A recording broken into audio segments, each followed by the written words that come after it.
Hey, welcome. Today, we're going to dig into a simple, kind of mind-blowing principle that can totally change how you communicate. It's just a tiny shift in your language that can make you way, way more persuasive. I mean, seriously, what if a single phrase could make people 4 times more likely to say yes to you? Sounds kind of like a magic trick, right? But nope, it's all grounded in some really solid human psychology. Let's get into it. So check this out. Researchers actually went out on the street to test this. They had people go up to strangers and ask for spare change in 2 different ways. The first was just a straight-up, simple request. The second one, though, they added this weird little phrase, "Oh, of course, lending is free." Now, that's really just a fancy way of reminding the person, hey, you don't have to do this. So what do you think happened? Well, let me tell you the results. They weren't just a little different. They were absolutely staggering. Adding that one little phrase completely changed how people reacted. And this chart right here just shows you how wild the difference was. The standard normal request, only about 10% of people said yes. But, and here's the kicker, when they added the phrase reminding people of their freedom, that number shot up to 47%. That's more than a 4 times increase. Just incredible. Let's just sit with that number for a second. 47%. Almost half of the people they asked were willing to help, all because of a small tweak in the language that put the choice back in their hands. And get this, the effect didn't even stop there. The researchers also found that the people who said yes after hearing the freedom phrase, they also gave more money. So they weren't just agreeing, they were being more generous. So this brings us to the big question, right? Why? Why is reminding someone of their freedom so powerful? Well, it all boils down to something really fundamental about how we're all wired. It's something called the freedom principle, and it's pretty simple. Deep down, none of us likes being told what to do. We just have this natural instinct to push back against being forced.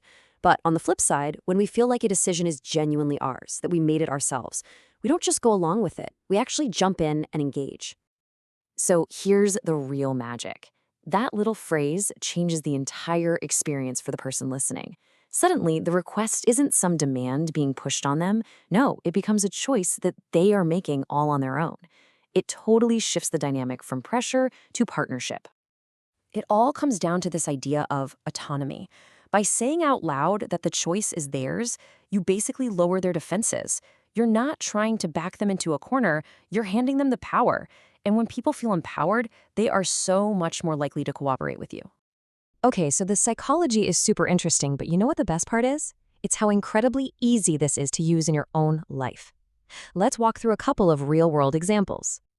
We can break it down into 3 main spots where this really shines. In sales, in meetings, and really just about any time you're trying to be persuasive. The idea is the same every time, you just adopt the words. Think about a sales situation. After you've made your recommendation, adding, "but of course you're free to choose," completely removes that pushy, hard sell feeling. It shows you respect the customer's decision-making, which makes them trust you and your recommendation a whole lot more. Or what about in a meeting, you're trying to get everyone on the same page? Using a phrase like, "but of course it's up to you," isn't being passive, it's inviting real collaboration. It makes your team feel like their voices are actually valued, which leads to way more buy-in on the final decision. And, for almost any situation you can think of, the simplest and most direct version is often the most powerful. Just ending your pitch or your idea with a calm, confident, "the choice is yours." It puts the power right in their hands, and that makes them so much more open to what you're saying.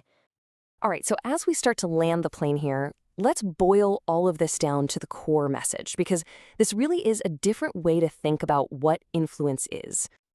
So, the first big idea to remember is this: freedom creates willingness. When you give people the space to choose for themselves, they become willing partners instead of people you have to convince. And that willingness, well, that's where the real power is. It's what turns a simple yes into enthusiastic action. Because at the end of the day, freedom inspires action. Just remember, the most powerful influence isn't about forcing someone to agree with you. It's about creating an environment where they choose to. So I'll leave you with this question: where will you grant freedom next?